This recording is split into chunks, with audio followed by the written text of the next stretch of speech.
didn't I? Oh, there.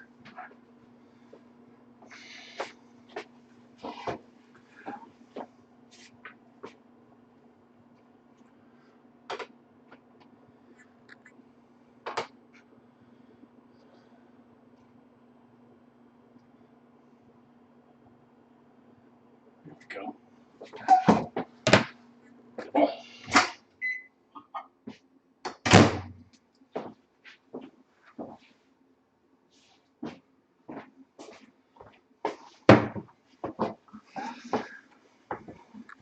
All right, let's share that. Let's share that.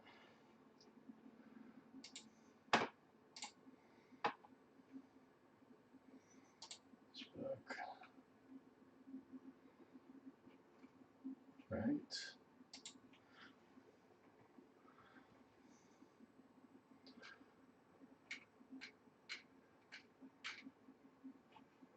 We got a thing. 3 years ago. No. That's not what I want. Holy crap. My Wednesday streams are still up on Facebook? Wow, that's crazy. That's crazy. All right, I'll have to fix that. Copy link. Let's go to the group, man. We have a group. We're cool. Let's do this here. Let's say we're live, man. Private group. Is this in the group? Yes, it is.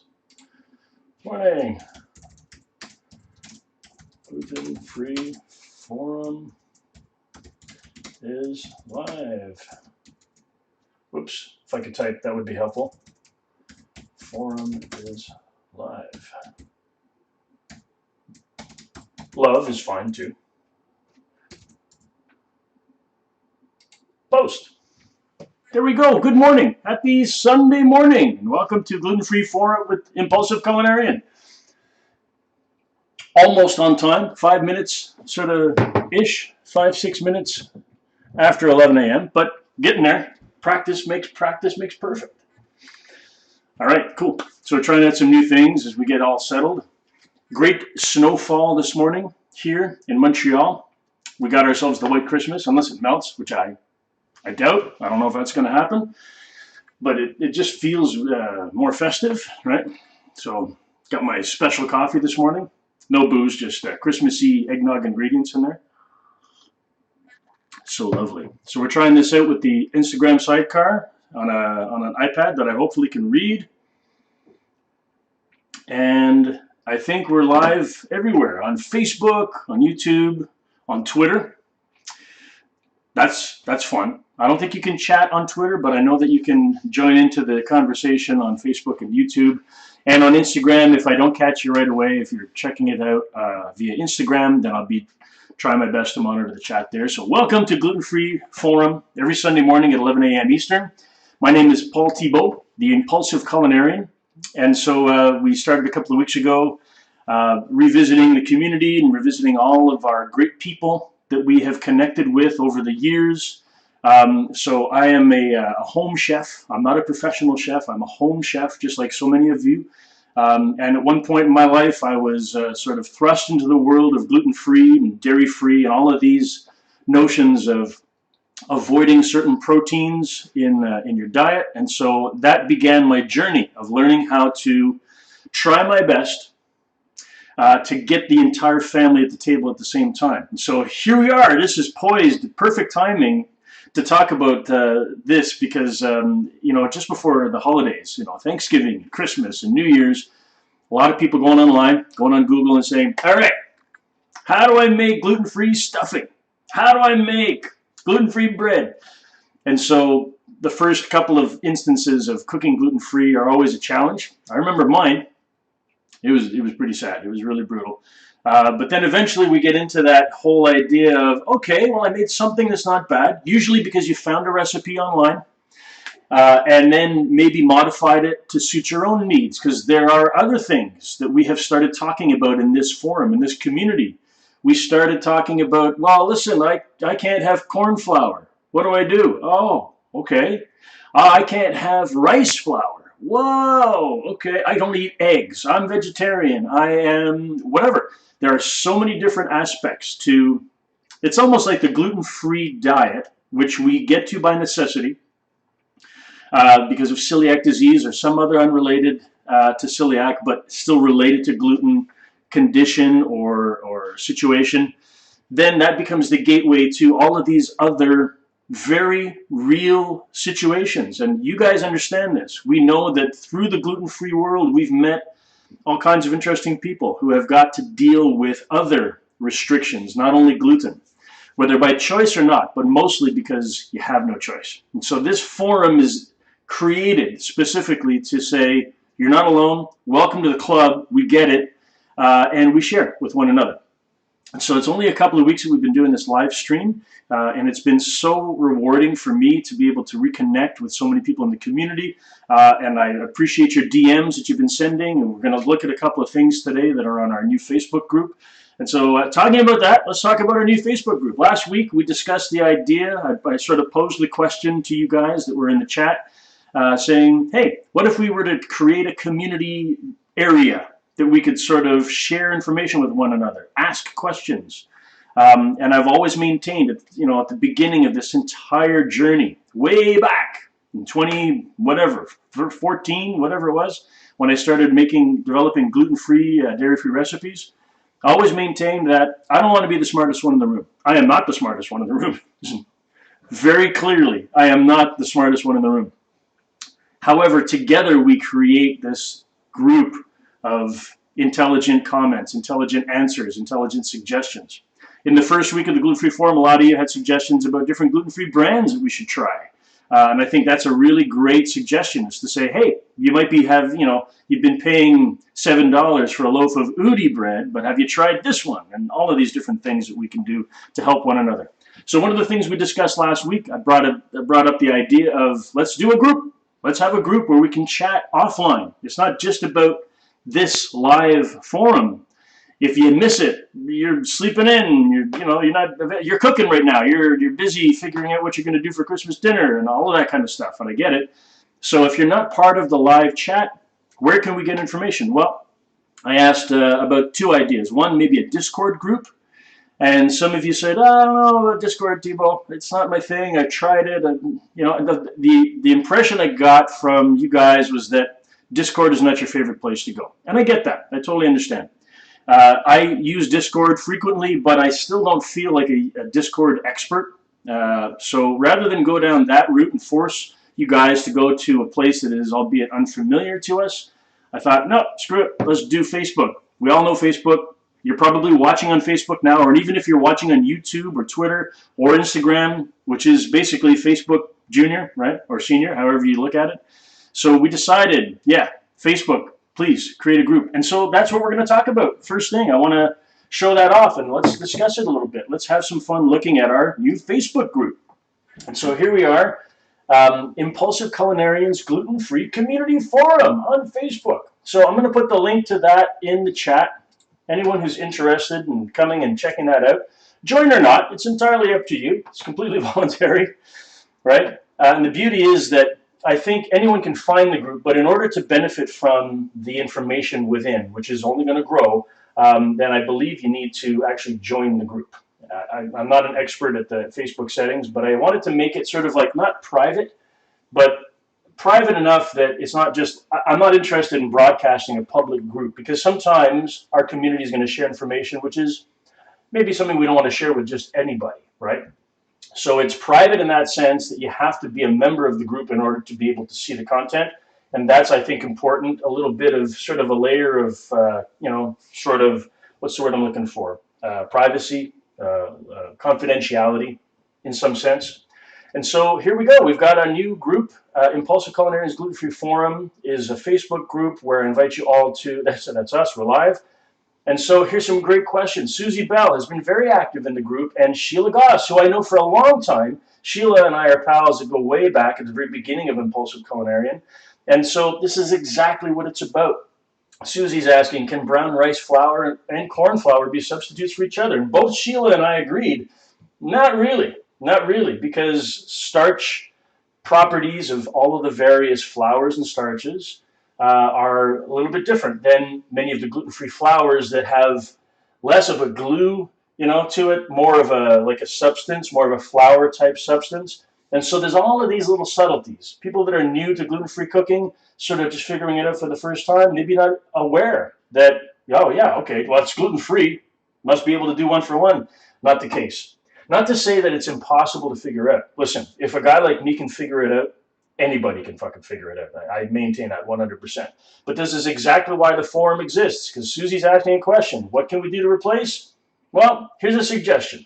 And so we're talking about things. And Susie, here we go. This is great. A picture of her creation. Look at these beautiful, lovely puppies. I call them Mexican wedding cakes, but what does she call them? She says, made these snowball cookies, big batch, said heck with the flours and replaced it all with cornstarch. That's fine. In a cookie like this, that might not be such a bad thing.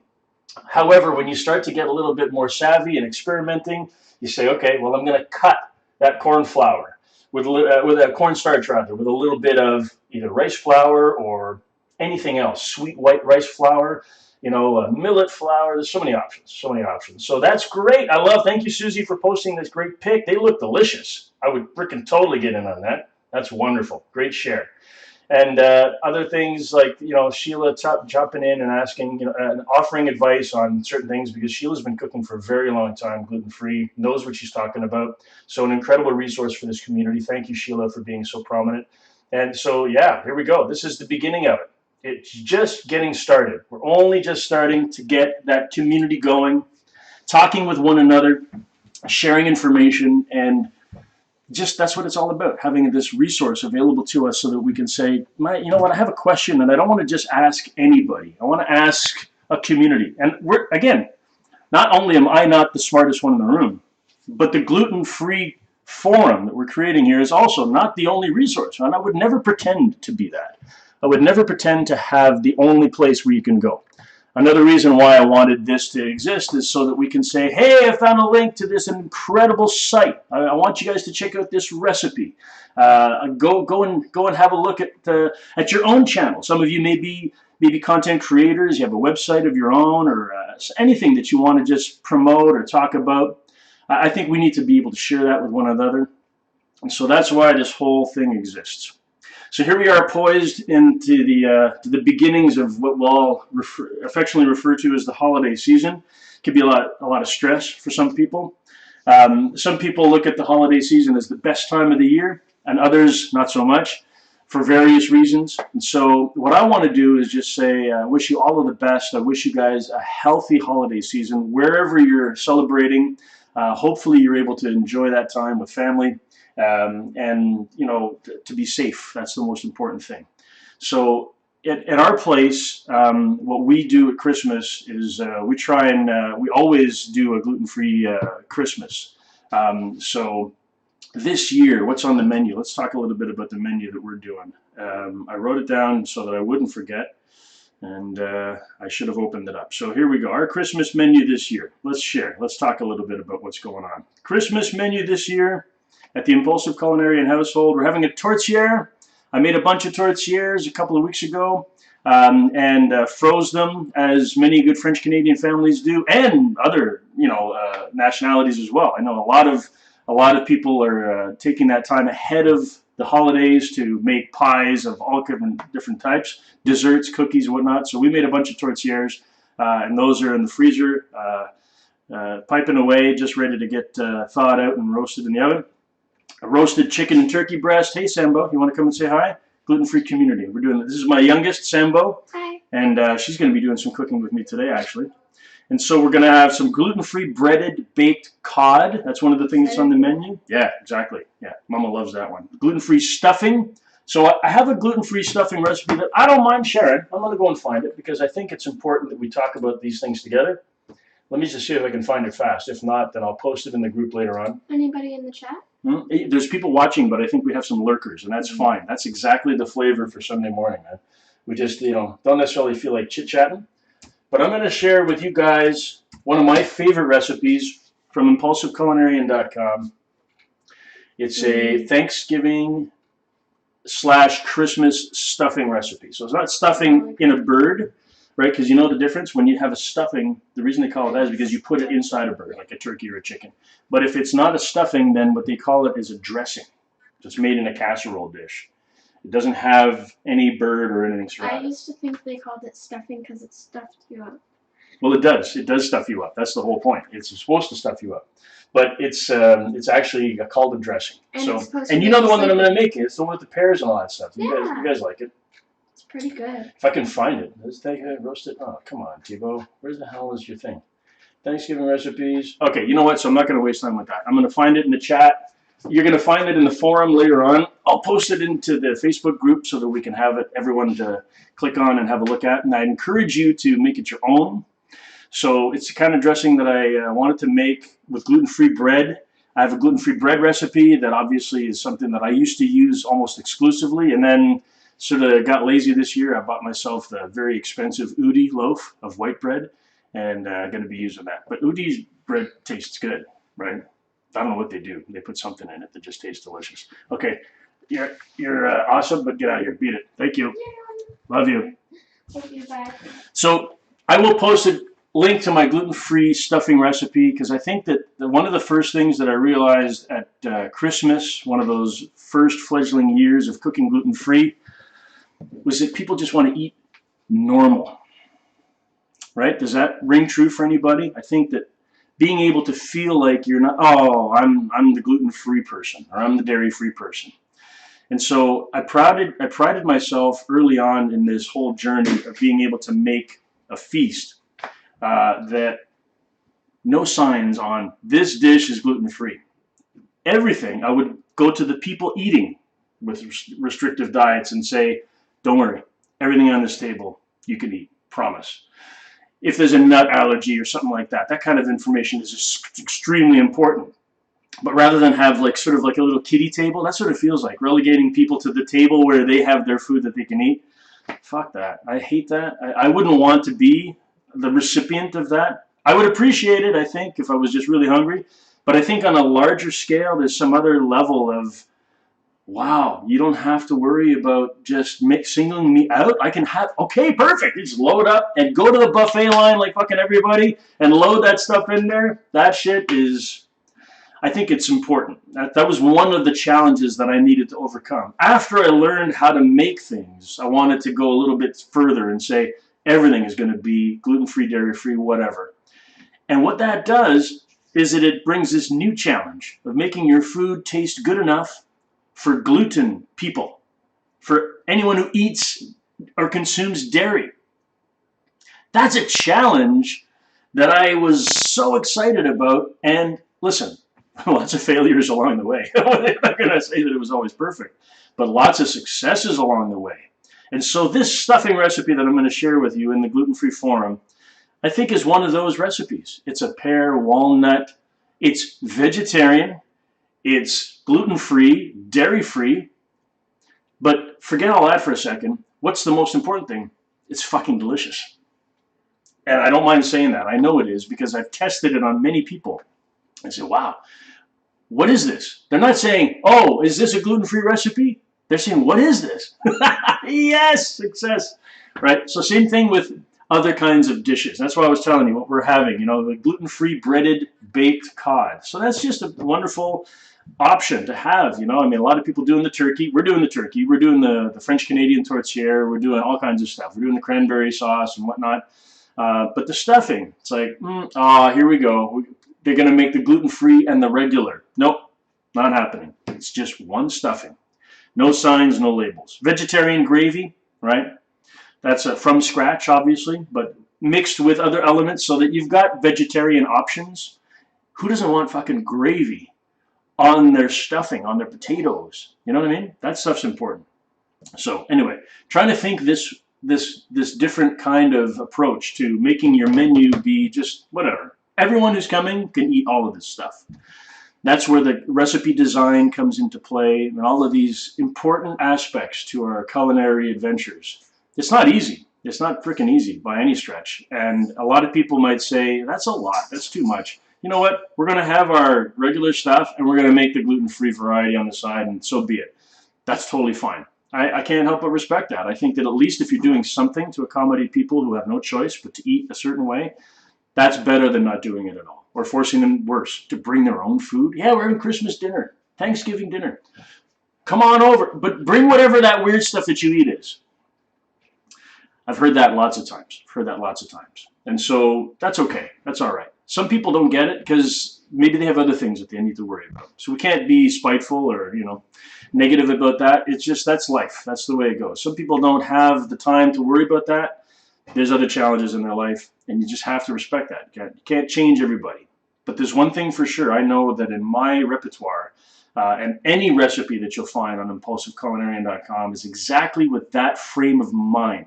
That's something that I haven't really talked about with any of you guys in the community yet, is to sort of suggest this notion of, especially in the holidays, of going beyond just making the recipe gluten-free friendly, or protein, restriction friendly.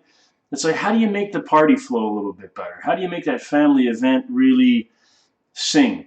And offering lots of options. Listen, if you've got vegetarians coming to your party or your get-together, okay, well, the meat is an obvious no-no. You don't have to put a sign on that. But if you say, instead of using chicken broth or beef broth, I'm going to put vegetable broth or whatever, right? That's one extra step. Is the flavor different? Yeah, a little bit, but it's not noticeable enough to make the meal terrible. Whereas gluten-free things can be really freaking terrible. But that's where people like you come into the picture, and then we get to share ideas together and say, all right, you know what? We got you. Here's a recipe for that. And so that's why I'm going to share that recipe with you. I'll pop it into the Facebook group, into the Gluten-Free Forum group, and I would love for you guys to check that out and make it your own. Change it, modify it, do whatever you like to it. If you don't want to add pear or walnut or whatever, you've got some kind of restriction, you can change that for something else. But I will tell you that it is tested very intensely by me and my family, and we all enjoy it, and we think that it's worthy of a share. And so I wouldn't share unless I knew that it was going to bring you some success and some smiles at your dinner table. And so if you've got any pictures or stories that you want to share from during or after the holidays are through, I would love for you guys to pop that into the Facebook group. I think that's a great opportunity for us to share some just cool things, inspiration for one another. That would be a lot of fun. I would really look forward to seeing what you guys have been cooking over the holidays, hear about your success stories or your failures. I think that's important too. Share some of the failures so that we can feel like, oh man, I'm not alone. Here's a story that I'll tell you about the very first gluten-free thing that I cooked. This will be, I guess, sort of a packaged impulsive culinarian gift, okay? Laughing at my expense. So I decided that way back, this is probably 2012, I want to say. And so I decided that I was going to try my hand at making a gluten-free loaf of bread. With no experience, just like, wow, how fucking hard can it be, right? Just brash, obnoxious Tebow being like, let's do it. Come on, we're going to make this happen. And the loaf came out of the oven after whatever I thought was the proper cooking time, and no testing, no experimentation, and it literally looked like a white Play-Doh brick with a little bit of browning around the edges where it was touching the pan, and the middle was, it was like Play-Doh. You could take the whole thing out on a fork, it was stuck. And then when you took it out of the pan, of course, it was pudding. Like, I don't know what the hell. And then I thought, so I wanted to know, maybe the cooking time was off. So I tried that, that little cooked bit on the edge, on the corner. I tried it. It was brutal. It was fucking brutal. It tasted a little bit salty. It was the only thing that it had good going for it. But the rest of it was fucking miserable. That was my very first attempt at gluten-free cooking. But I didn't take it as a defeat. I said, well, okay, I'll learn how not to do it, version 1. And then I'm like, oh, there's got to be a trick or a science to this. And then I started my journey. That's where the Googling began. What's a good binder in the absence of gluten? Whoa, what's this? Article on Wikipedia and learning about what the fuck is the gluten protein molecule. And like, I was really like, I'm going for it. I'm going to learn this, man. I'm going to figure it out. It was a very interesting journey. And then starting the trip to the first few health stores that I ever went to, right? Everyone remember that? The first time you go to that section and you're like, whoa, what? Holy shit, there's a whole bunch of brands that I've never heard of before. I didn't know these things existed. What is this? What the hell? Why people eat this? This is crazy. Oh, and the price tag. Yeah, that's the next part when you realize, okay, yeah, I better try and figure out a way to do this at home. I'd rather it taste a little crappy, but cost me, like $2 instead of $10 every week, right? That adds up really fast. So anyway, all that to say, we get you. We understand your plight, and there's some great members of this community that I think would have some wonderful things to share if you decided that you wanted to ask that question. And don't be shy. There is no stupid question. One thing that I really am adamant about is to create a safe space to share and discuss and chat and talk. And I hope that you guys feel that and that you'll contribute whatever knowledge is that you're willing to share. Your successes, your failures. Don't be shy. So that's it for today. Just a quick little update and saying hello. I hope you guys have a wonderful holiday season. Enjoy yourselves, be safe, and lots of incredible culinary adventures. Let us hear about it. Share your pics, share your stories. Catch you in the next one, guys, and until then, happy holidays. Impulsive Culinarian, signing off. À la prochaine.